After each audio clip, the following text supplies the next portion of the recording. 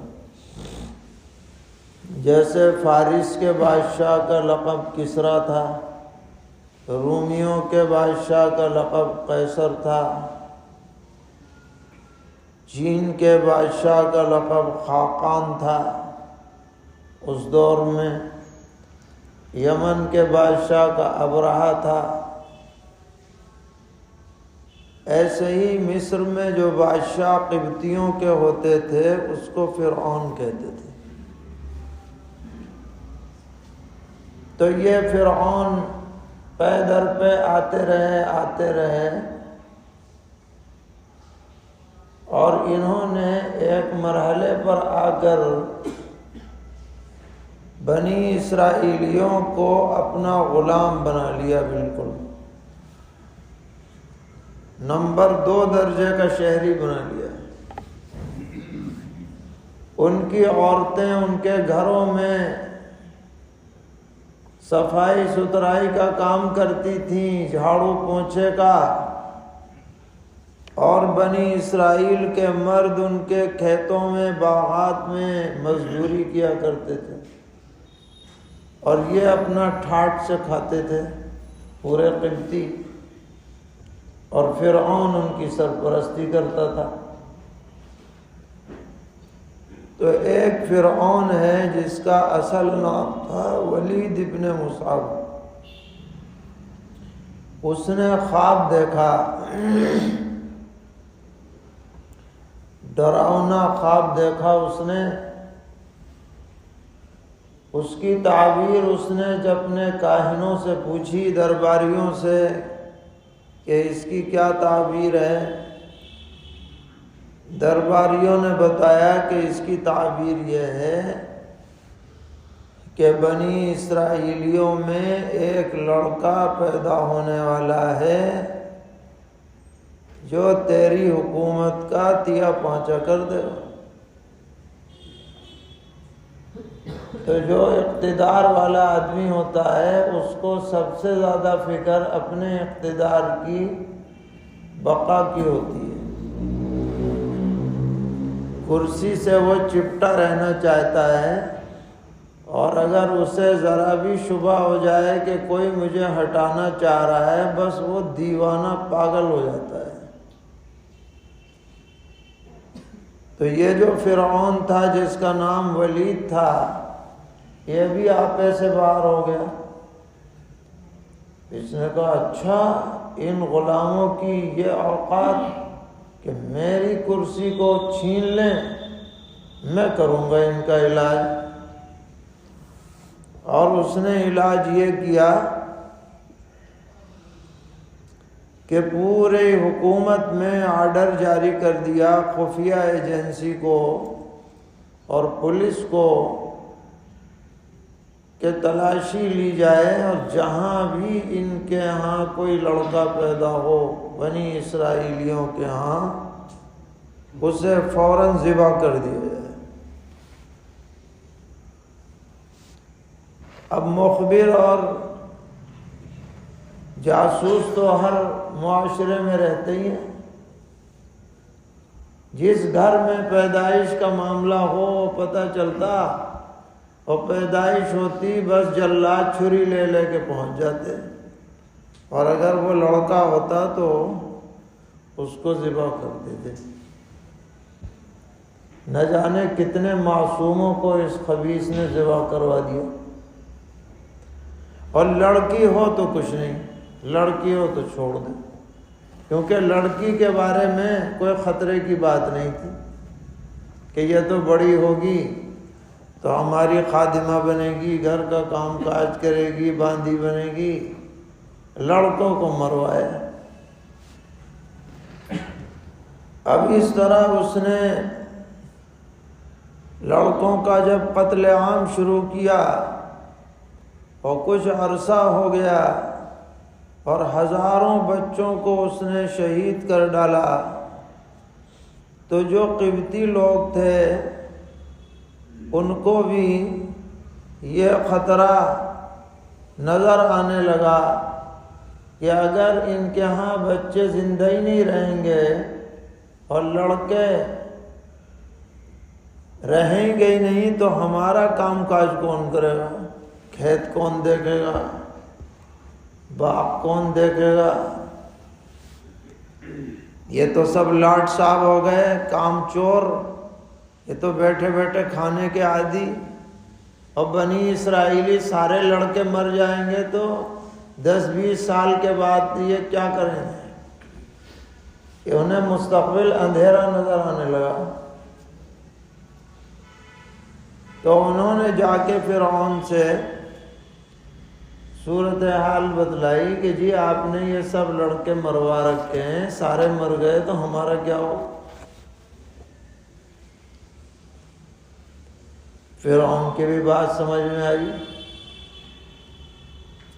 تو احمق اتنا بڑا تھا کہ اس نے آرڈر اب بدل دیا اور یہ کہا کہ 1 سال جتنے لڑکے پیدا ہونے تو چھوڑ دو، اور اگلے سال جو ہوں انہیں مار دو۔ اب دماغ میں خلل تھا کہ نہیں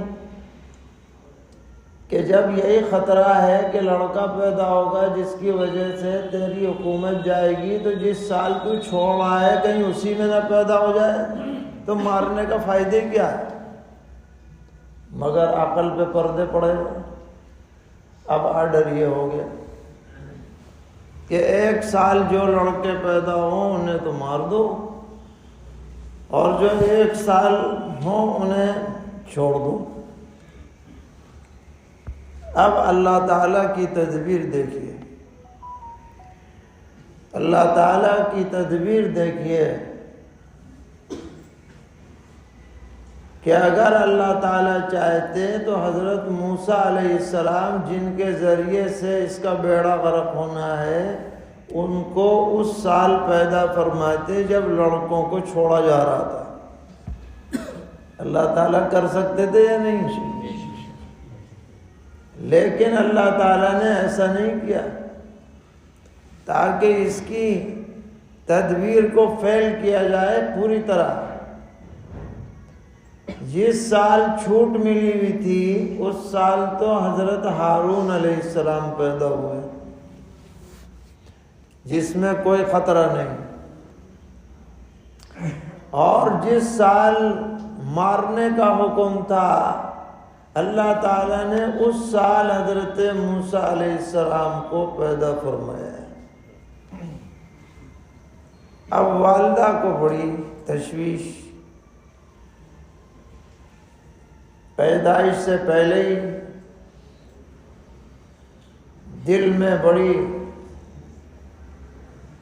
فکر ہونے لگ گئی کہ اگر بیٹا پیدا ہوا تو کیا کریں گے. تو اللہ تعالیٰ نے ان کے دل میں یہ بات ڈالی کہ اگر لڑکا پیدا ہو تو تم پہلے سے ایک بکس بنا کے رکھو لکڑی کا، اور پیدا ہوتے ہی بچے کو اس میں ڈال کے اور دریا کے حوالے کر دو، کسی کو پتہ نہ چلے کانوں کان.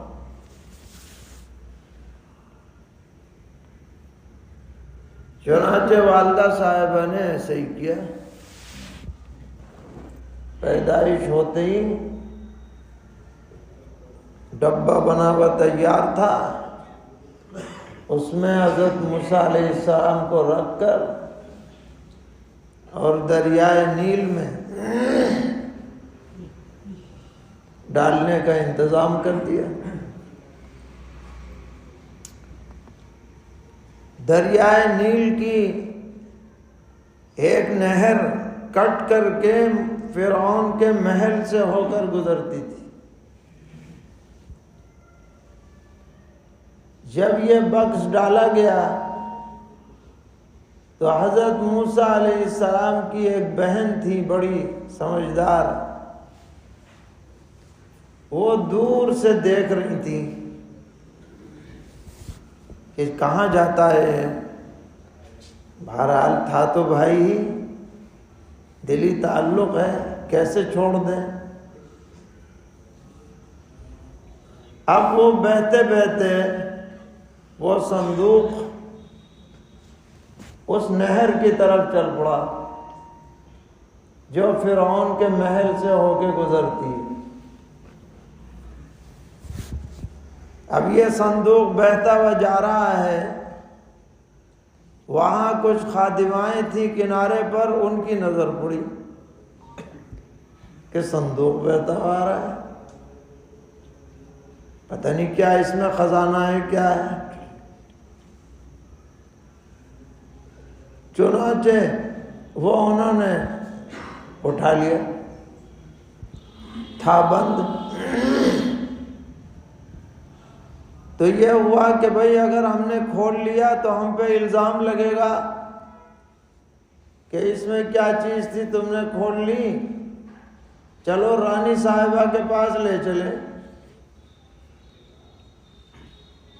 فرعون کی بیوی حضرت آسیہ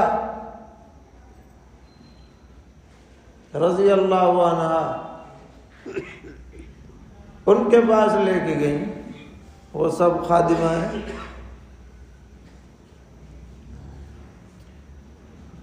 اب وہاں جا کر کے جو صندوق کھولا گیا تو خزانہ کیا، تو چھوٹا سا بچہ نہایت ہی ہونہار اور انگوٹھا چوس رہا ہے.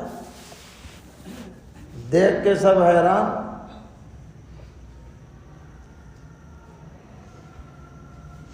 محل میں خبر آ گئی کہ جی لڑکا آیا ہے، لڑکا آیا ہے. تو لوگوں نے سمجھا کہ ضرور یہ بنی اسرائیلی کا ہوگا.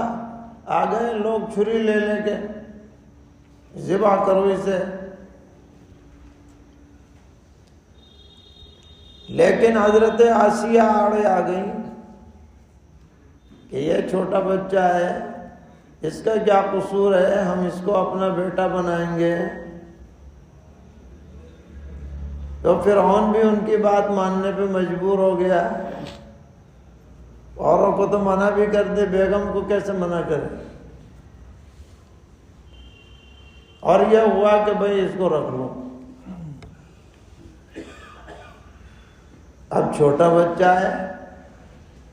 آج کل کے زمانے میں تو ڈبے کا دودھ بھی آ گیا، بوتل بھی آ گئی. اس زمانے میں تو سب کچھ نہیں. چھوٹا بچہ ہے، اسے تو دودھ ہی پلانا پڑے گا. کوئی عورت دودھ پلائے گی، کوئی دائی ہوگی، مرضعہ ہوگی. چنانچہ عورتیں بلوائی گئیں کہ یہ بچہ ہے، اسے دودھ پلاؤ، مگر موسیٰ علیہ السلام کسی کو منہ نہ لگائیں. کسی کو نہ لگائے۔ اب بچہ ہے، وہ بغیر دودھ پیے کیسے زندہ رہے گا؟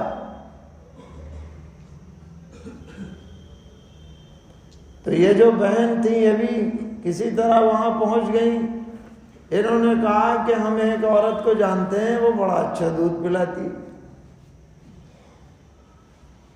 کہ ہاں بلا کے لاؤ۔ وہ والدہ کو لے گئی، وہ تو تھی ہی اصل والدہ۔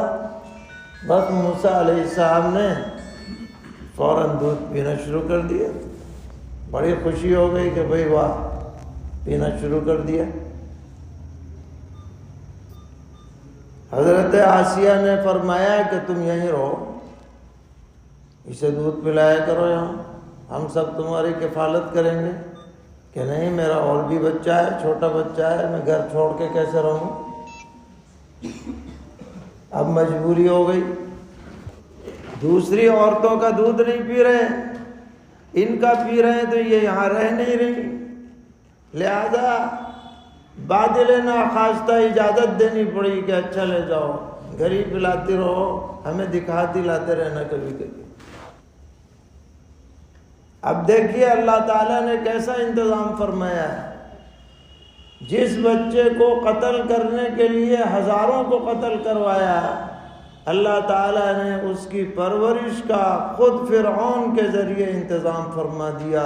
یہ ہوتی ہے اللہ کی تدبیر کہ وَمَكَرُوا وَمَكَرَ اللَّهُ وَاللَّهُ خَيْرُ الْمَاكِرِينَ۔ دنیا والے تدبیریں کرتے ہیں اور اللہ تعالیٰ تدبیر فرماتے ہیں۔ اللہ کی تدبیر بہترین ہوتی ہے، بالکل فٹ ہوتی ہے۔ دنیا والوں کی تدبیریں فیل ہو جاتی ہیں، ناکام ہو جاتی ہیں، اور اللہ تعالیٰ جو فیصلے فرماتے ہیں وہ 100% صحیح ثابت ہوتے ہیں۔ اس طرح اللہ تعالیٰ نے انتظام فرمایا کہ حضرت موسیٰ علیہ السلام بچپن میں محفوظ رہے فرعون کے ظلم و جبر سے اور اس کی قساوت سے، اس کے قتل سے، اور اللہ نے ایسی تدبیر فرمائی کہ اسی کے زیر نگرانی یہ پورا عرصہ جو ہے گزرا ہے۔ اسی جانب اس سورت میں جو سورہ قصص ہے 20ویں پارے میں، اس کے ابتدائی رکوع میں یہی ساری تفصیلات اللہ تعالیٰ نے بیان فرمائی ہیں، اور خاص طور پر حضرت آسیہ کا اس کے اندر ذکر ہے، جن کے دل میں اللہ تعالیٰ نے نہ صرف یہ کہ محبت پیدا فرمائی، بلکہ بعد میں اللہ تعالیٰ نے ان کو ایمان بھی عطا فرمایا۔ اور قرآن پاک میں جن دو عورتوں کا خاص طور پر ذکر ہے، ان میں ایک حضرت آسیہ ہیں اور ایک حضرت مریم ہیں۔ ان کو بعد میں فرعون نے بہت سخت سزائیں دی تھیں، جس میں یہ شہید ہوئیں، اور انہوں نے وفات کے وقت دعا کی تھی کہ مجھے جنت میں میرے لیے گھر کا انتظام فرمائیے اور میرے لیے نیک لوگوں کے ساتھ میرا حشر کیجیے۔ تو نبی اکرم علیہ السلام نے فرمایا کہ اللہ تعالیٰ نے ان کے لیے موتیوں کا گھر بنایا ہے۔ تو جن عورتوں کا خاص طور پر ذکر ہے قرآن پاک میں، ان میں حضرت آسیہ ہیں، جو سبب بنی ہیں حضرت موسیٰ علیہ السلام کی حفاظت کا، اور انہوں نے کہا کہ ہم ان کو اپنا بیٹا بنائیں گے، یہ میری آنکھوں کی ٹھنڈک ہیں۔ اللہ نے محبت ان کے دل کے اندر ڈال دی، اور پھر والدہ کے پاس ان کو لوٹا دیا، اور وہ بخوشی اور دلی اطمینان کے ساتھ ان کی پرورش کرتی رہی۔ اللہ تعالی ہم سب کو ایمان و یقین عطا فرمائے۔ ہر طرح کے شرور سے محفوظ رکھیں.